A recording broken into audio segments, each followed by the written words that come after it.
మాట కానీ మీ తల్లి మాట కానీ విన్నప్పుడు తల్లిదండ్రులు సంతోషపడతారా, దుఃఖిస్తారా?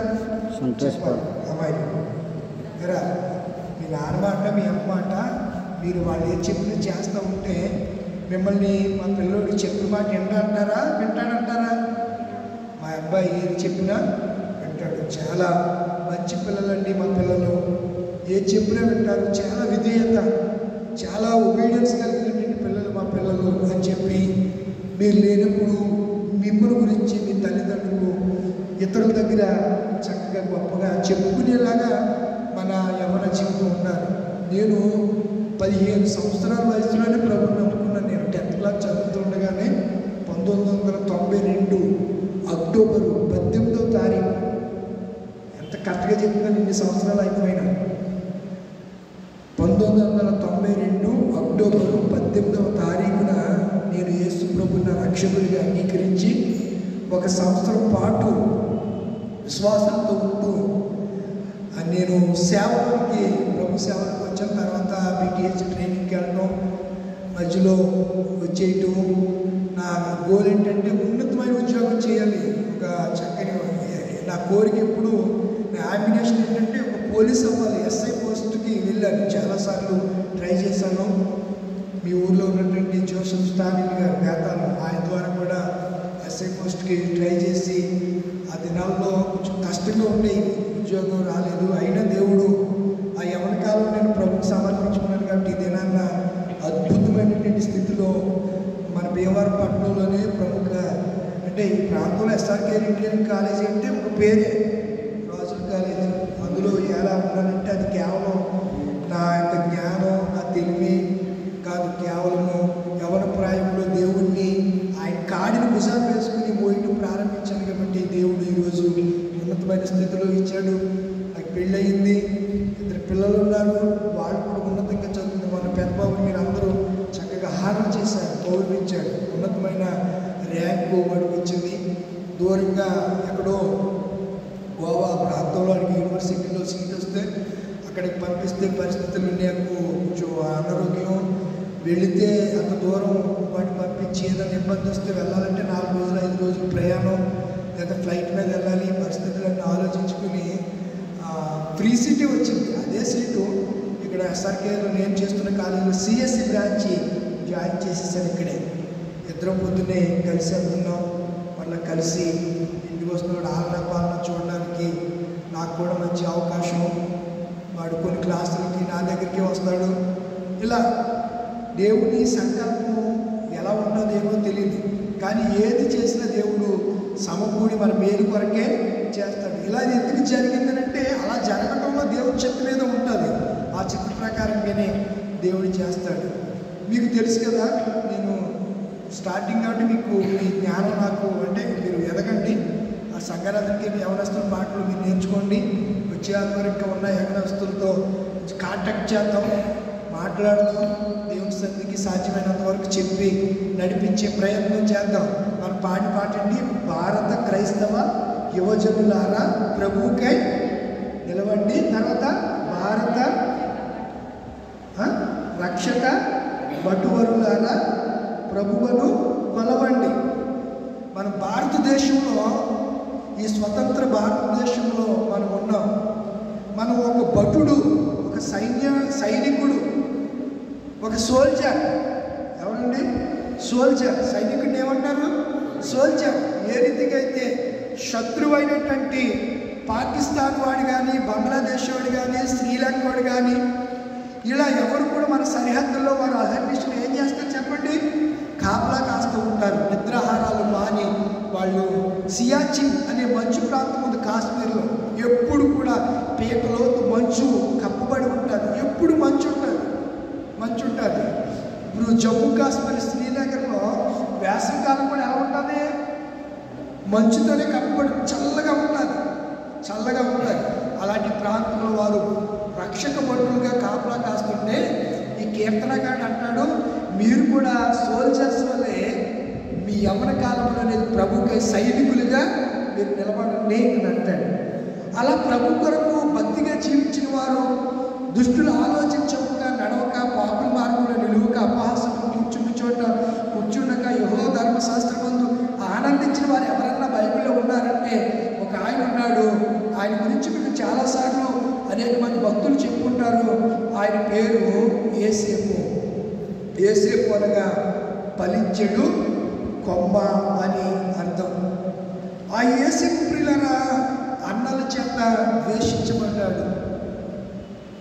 యాకోబు గారికి 12 మంది కుమారులు. ఎంతమంది? ఒక కుమార్తె, ఆమె పేరు దీన. 12 మంది కుమారుల్లో 11వ వాడు ఎవరు చెప్పండి? యేసేపు. యాకోబు కుమారుల్లో యేసేపు 11వ వాడు. రాహేలుకు యాకోబుకు పుట్టిన గారాల కుమారుడు యేసేపు. సుందరుడు, చక్కని పరిశుద్ధ జీవితం జీవించినటువంటి వ్యక్తి అనే సంగతిని నేను మీకు జ్ఞాపకం చేస్తున్నాను. ఆ విషయాలన్నీ మీకు ఆదికాండంలో మనము చూస్తూ ఉంటాం. ఆదికాండంలో ఆ విషయాలన్నీ యేసేపు గురించి వ్రాయబడినటువంటి విషయాలు మనము చూస్తూ ఉంటాము. యేసేపు ప్రియులారా అన్నల చేత ద్వేషించబడ్డాడు. ఎవరి చేత ద్వేషించబడ్డాడు? అన్నల చేత ద్వేషించబడ్డాడు. మీరు ఆ విషయాలన్నీ చూడాలని అనుకుంటే మీరు ఎక్కడికి వెళ్ళాలంటే ఆదికాండము 39వ అధ్యాయంలోనికి వెళ్ళాలి. 39వ అధ్యాయంలో యేసేపు గురించినటువంటి విషయాలన్నీ చాలా విషదీకరంగా అక్కడ రాయబడ్డాయి. 39వ అధ్యాయం అంతా ఉన్నది యేసేపు గురించి రాయబడింది. అన్నల చేత ద్వేషించబడ్డాడు, గుంటలో వేయబడ్డాడు. మంచి యవ్వనస్తుడిగా ఉన్నప్పుడు పరాయి దేశానికి బానిసగా వెళ్ళాడు. ఎలా వెళ్ళాడు చెప్పండి? బానిసగా వెళ్ళాడు. ఆ ఇస్మాయేలీలు అతన్ని డబ్బులకి, వెండి నాణ్యానికి అతన్ని కొన్నారు. ఎవరి దగ్గర కొన్నారు? వారు అన్నల దగ్గరికి కొన్నారు. యేసేపు ఎవరు అమ్మేశారు? అన్నయ్యోళ్ళు అమ్మేశారు. తన సోదరులే యేసేపు గారిని అమ్మేశారు. పిల్లరా, అమ్మబడిన యేసేపు ఎక్కడికి వెళ్ళాడు చెప్పండి? ఐగుప్తు దేశానికి వెళ్ళాడు. ఐగుప్తు దేశంలో ఎవరింట్లో పని కుదిరాడు చెప్పండి? పొతిఫరు ఇంటిలో. అతడు అక్కడ ఎంత నమ్మకంగా ఉన్నాడనంటే చెప్పడం, ఎంత పరిశుద్ధంగా జీవించాడంటే చెప్పడం, మాటలతో వర్ణించలేనటువంటి జీవితం, పరిశుద్ధ జీవితం. యవ్వన కాలంలో యవ్వనులు తప్పక త్రొట్టిల్లుదురు అని వాక్యం సాధిస్తుంది. ఆ మాట ఎక్కడుంది? యెషయా గ్రంథం 40వ అధ్యాయం అనుకుంటా, 40:39 ఉంటుంది చూడండి. యెషయా గ్రంథం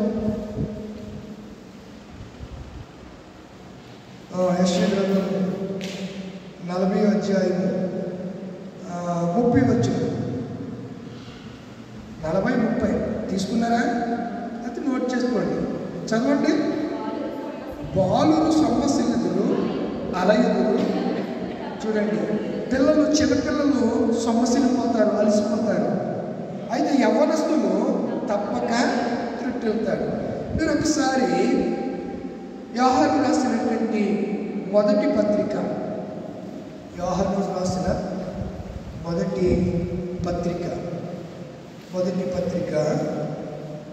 కొన్ని మాటలు మీకు జ్ఞాపకం చేస్తాను.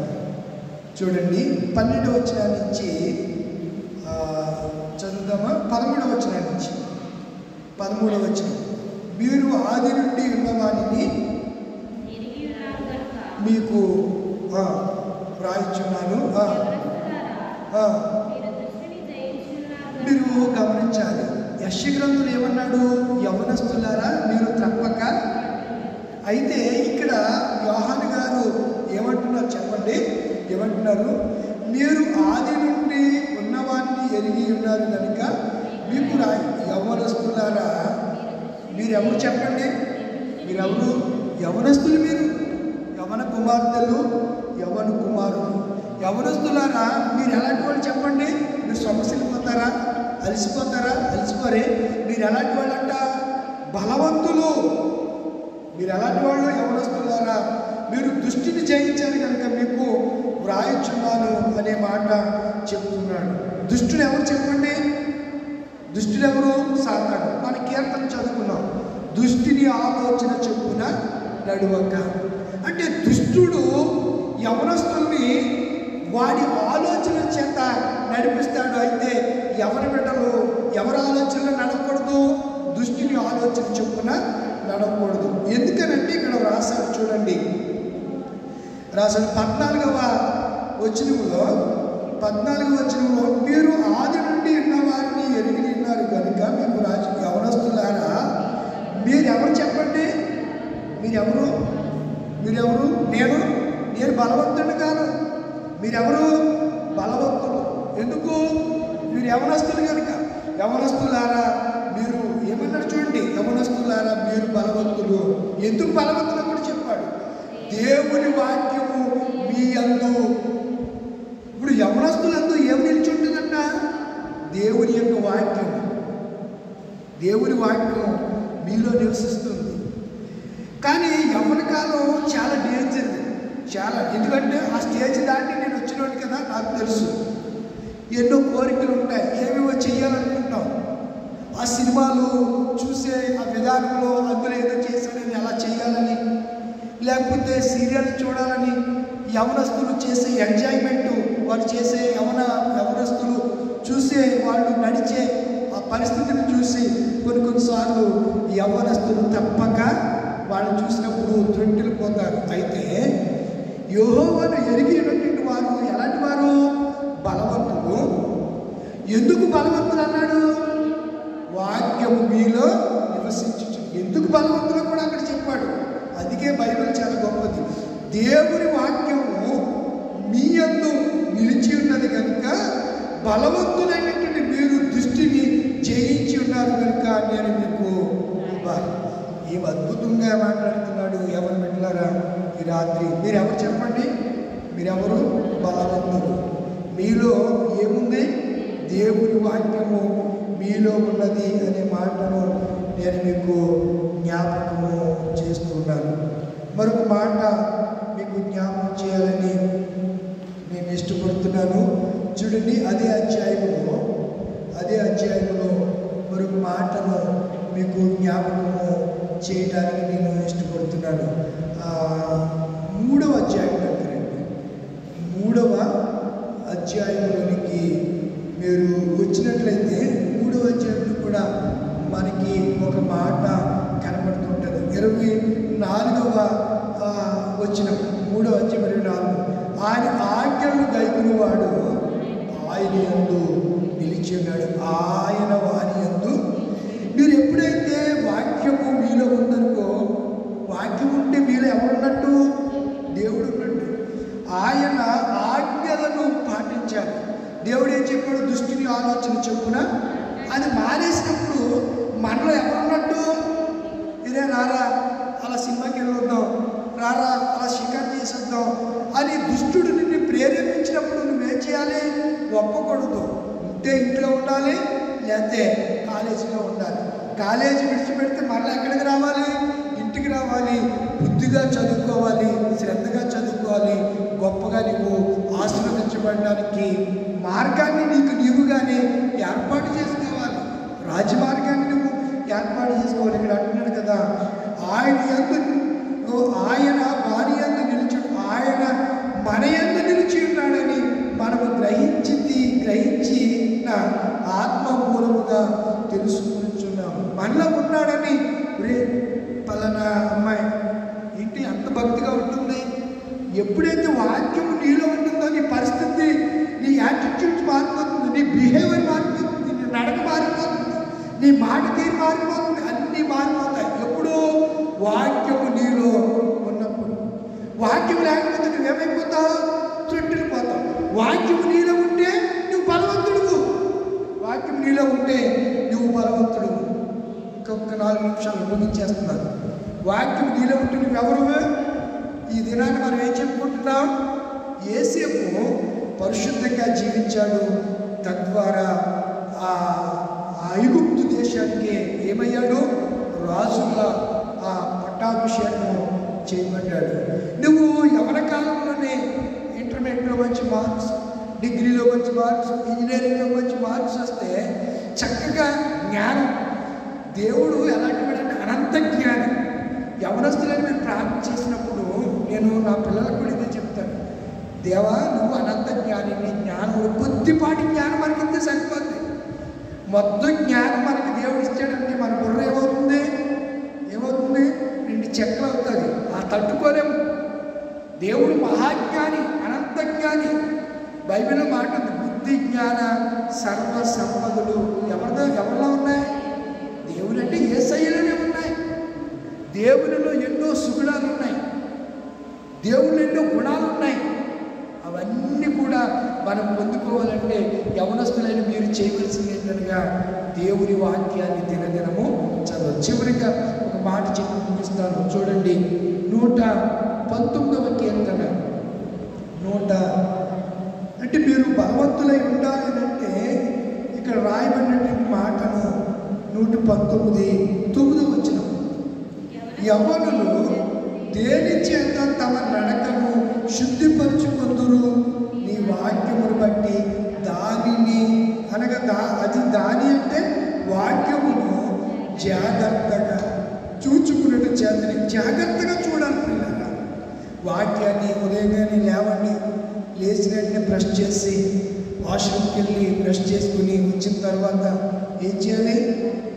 వాక్యం చదువుకోవాలి. చిన్న వాక్యం చదువుకుని, ప్రభువా ఉదయం ఇచ్చినందుకు వందనాలు, పనికి వెళ్తున్నాను, పనులు తోడుకోండి, కాలేజీకి వెళ్తున్నాను, ఎవరో ఏ పనికి వెళ్తే ఆ పని నిమిత్తం ప్రార్థన చేసినప్పుడు ఆ రోజంతా దేవుడు ఆ పనిలో నేను కాపాడుతాడు, భద్రత ఇస్తాడు, అపాయం రాకుండా నిన్ను ఉదయకాలం ప్రార్థన చేస్తానే. ఆ వెళ్ళినప్పుడు మోజెస్ ప్రార్థన చేశాడు కదా, ఈరోజు అతని బాధ్యత నాదని దేవుడు తన దూతలకు చెప్పి, వాడు అదిగో నా కొడుకు, ఎవరుడే నా కొడుకు వెళ్తున్నాడు, వాడు ఎక్కడైనా త్రొట్టిల్లిపోతాడేమో, దేవదూతలారా మీరు కావాలి, ఇది వాస్తు ప్రియులరా, నిజము, ఇది నిజం, మీరు ఒకవేళ అనుకుంటున్నారేమో.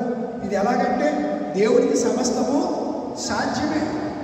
మోజెస్ పనికి వెళ్ళాడు, పనిలో కాపాడు, ఏ అపాయం జరగకూడదు, ఏ ప్రమాదం జరగకుండా కాపాడని దేవుడు. అందుకంటారు ఏమండి, కన్ను రెప్పు పాటలు దేవుడు నన్ను తప్పించాడు, లేకపోతే నేను ఆ బస్సుకి ఎందుకో లారీకి ఎందుకో.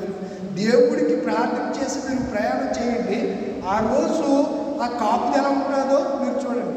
కొన్నిసార్లు బండి మీద స్పీడ్గా వెళ్తాం, ఏదో టర్నింగ్ వస్తుంది, అటు నుంచి ఎవరు వస్తారు కనపడ్డాం, బొమ్మనాడు కుదురుతాం. అలాంటి పరిస్థితుల్లో కన్ను రెప్పు పాటలు దేవుడు మనల్ని ఏం చేస్తాడు? కాపాడుతాడు. ఎందుకు? నువ్వు పొద్దున్నే ప్రార్థన చేసావు కదా, కాపాడు ప్రభు అని నువ్వు అడగాలే తప్ప, చెప్పండి, దేవుడు ఏదైనా చేస్తాడు. నువ్వు ఏది అడిగితే దాన్ని నీ జీవితంలో నెరవేర్చాలంటే ఈ మాట చెప్పి ముగిస్తున్నాను. యవ్వనులు దేని చేత తమ నడకను శుద్ధిపరుచుకుందురు, నీ వాక్యమును బట్టి దాన్ని జాగ్రత్తగా. కనుక ఈ ప్రారంభం కాదు, చాలా దినాల నుంచి మీరు యవనస్తుల కూటం జరుపుకున్నారు. ఆ మంగళవారం అని సహోదరుడు మోజెస్ గారు నాతో చెప్పారు, మనము ఏదైనా చేసినప్పుడే దాన్ని చేయగలం, చేయకుండా చేస్తే దేవుడి కోపానికి గురవుతాం. అర్థమవుతుందా? ఎప్పుడైనా మనం చేసే దానినే మన ఆచరణ పెట్టాలి. చేయకోకుండా ఆచరించిన ఉపయోగం లేదు. చేయకుండా చదవకోకుండా ఎగ్జామ్ రాస్తే మార్కులు ఎలా వస్తాయి? రావు కదా. చదువుకోకుండా వెళ్ళి ఎగ్జామ్లో కూర్చుంటే రాసేయగలమా? అలాగే యవనస్తులు కూటం జరుపుకోకుండా యవన యూత్ రిట్రీట్ అని రేపు పొద్దున్న మంచి యూత్ రిట్రీట్ ఉంది. ఎక్కడ? మన్నా చర్చిలో ఉంది. సామ్యుయల్ శ్రేష్ఠ తర్మోజీ, ఇంకొక వట్టి డానియల్ ఏదో మంచి యవనస్తులు వాళ్ళంతా మన్నా చర్చిలోకి రేపు 26వ తారీఖు 9 గంటల నుంచి 3 గంటల వరకు రేపు యవనస్తుల రీట్రీట్ జరుగుతుంది.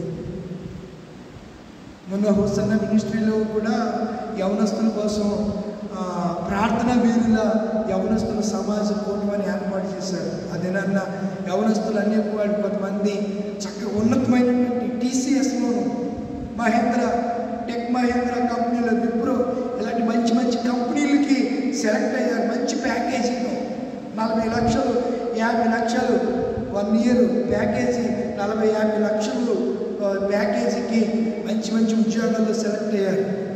కారణం వారు దేవుని యందు భయభక్తులు కలిగి ఉండటం. అలా ఉన్నవాళ్ళని దేవుడు ఎప్పుడూ విడిచిపెట్టడండి. యవ్వనస్తులు దేని చేత తమ నడకను శుద్ధి చేసుకుందరనగా నీ వాక్యమును జాగ్రత్తగా చూచు. చాలా కాలం జరిగింది. ఇప్పుడు ఎప్పుడు జరగట్లేదు, మళ్ళీ మనం ప్రారంభించాం. ఇంకా యవనస్తులకి అనేక మందికి చెప్పండి, ఓన్లీ 1 అవర్ 7 to 8 వెళ్ళిపోదాం. ఈరోజు ప్రారంభించేటప్పటికే 7:20 7:30 ఇప్పుడిప్పుడే మీరు వచ్చారు, చాలా ఆలస్యమైంది. కరెక్ట్గా ఎగ్జాక్ట్లీ 7 PM మీరు అటెండ్ అయిపోండి. పాటలు 3 పాటలు నేర్పాలి, 3 పాటలు వచ్చేవారు మరో 3 పాటలు నేర్పుదాం. ఇంకా నేర్చుకుందరు కానీ ఆ పాటలు పాడుకుందరు కానీ మీ యవ్వన కాలంలోనే మీరు దేవుని కలిగి ఉంటే భవిష్యత్ కాలంలో మీ తల్లిదండ్రులు మిమ్మల్ని చూసి సంతోషపడతారు. సంఘము ఈ చుట్టుపక్కల వాళ్ళందరూ ఫలానా వాడు యవ్వనస్తుడిగా ఉండగానే మన మోజెస్ గురించి ఆయన ఎవరో మాట చెప్పాడు. ప్రెసిడెంట్గా మాజీ ప్రెసిడెంట్గా మొన్న యానివర్సరీలో ఆ మోజెస్ ఆయన మొత్తం సమస్తాన్ని ఏ పేరు ఎరా ఏం పేరు గణపతిరావు గారు ఎవరు పోస్ట్ మ్యానా అయినా పోస్ట్ మ్యాన్ గారు చెప్పిన మాట ఏంటనగా యవ్వన కాలంలోనే ఒక్కడిగా చక్కగా అద్భుతంగా ఈ చర్చి నిర్మాణంలో అతడు ఒక్కడు 5 నిమిషాలు శ్రమపడి మంచి సాక్ష్యం అండి. దేవుని కొరకు మనం ఏది చేసినా అది ఊరికనే కాదు, ప్రశంసించబడతాం, గౌరవించబడతాం, హారణ చేయబడతాం, ఆశీర్వాదం పొందుతాం. అందుకే యవ్వనులు దేని చేత తమను అడగిన వాక్యము అంత మాత్రం కాదు, యవ్వన కాలంలో కాడిపోయిట నరునికి మీరు దానిని మోపిన వాడు యెహోవాయే. యవ్వన కాలంలో దేవుని కొరకు సిద్ధపడండి. మూలన పడ్డ, మరుగు చేయబడ్డ, ఆగిపోయిన పరిచర్యను క్రీస్తు రాకడ కొరకు నేను వచ్చినా రాకపోయినా 2-3 వారాల్లో అంత సెక్రెట్ అవుతుంది. మీలో ఒక వాక్యం మీరు ఎలా చెప్పాలో నేను చెప్తాను. ఆ రోజు వాక్యము తెలియట్లేదంటే పేపర్ మీద వాక్యం రాసిస్తే చక్కగా 2-3 సార్లు ఇంటికాడ చదువుకొని ప్రార్థన కొరకు మీరు వాక్యం చెప్పగలరు. నిలబడి పాటలు పాడాలి, చక్కగా దేవుణ్ణి మహిమపరిస్తే రాబోయే దినాల్లో ఏపీపైన లూథరన్ సంఘానికి మీ ద్వారా దేవుడు గొప్ప పేరును, ఖ్యాతిని తీసుకొస్తాడు. సుగంధం తైలం కంటే మంచి పేరు, మీలాంటి పేరును యవనస్తులైన బిడ్డలైన మీరు అందరూ పొందుకుంటారని నేను ఆకాంక్షిస్తూ ఈ మాట పొందుతున్నాను. దేవుడు మిమ్మల్ని దీవించింది కాక. మీరు అందరూ ప్రార్థన నేర్చుకోవాలి, పాటలు నేర్చుకోవాలి. ఈ రోజుకి మిమ్మల్ని పాడమన్నాం, నేర్చుకోమన్నాం, పాడాను కదా. నేను ప్రార్థన చేస్తున్నప్పుడు ఎలా చేయాలా అని ప్రార్థన నేర్చుకుంటే వచ్చే వారం కానించి క్లుప్తంగానే 7కి మొదలెడితే 7:30 కల్లా వాక్యం ముగించేస్తాం. ఈ అరగంటలో ఆ ప్రార్థన ఎలా చేయాలి అవన్నీ కూడా తర్పిది పొందురు. కానీ రాబోయే దినాల్లో దేవుడి కొరకు బలమైన యవ్వనులైన బిడ్డలుగా మీరు దేవుడు మిమ్మల్ని సిద్ధపరచను గాక. ఆమె సమస్తమైన మా దేవుడికి కలుగును గాక. మోకరించండి, ప్రార్థన చేసుకుందాం. మోకరించండి, ప్రార్థన చేసుకుందాం. సర్వోన్నతుడా, సర్వశక్తివంతుడా, దేవుని వందనాలు, స్తోత్రాలు. యవన కాలం విలువైందని, యవనస్తులు బలమైన వారని, యవనుల్లో వాక్యము నిలిచి ఉందని, వారు దృష్టిని జయించుదురని కొన్ని మాటలని వాక్యం నుంచి మేము విన్నాం. దుష్టురాలైనటువంటి పొతిఫర్ భార్య యోసేపును శోధించినప్పుడు శోధనకు లొంగిపోకుండా అతడు శోధన నుంచి దూరంగా పారిపోయి ఐగుప్తు దేశానికి చక్రవర్తి అయ్యాడు. దేవా, నీకు వందనాలు, స్తోత్రాలు.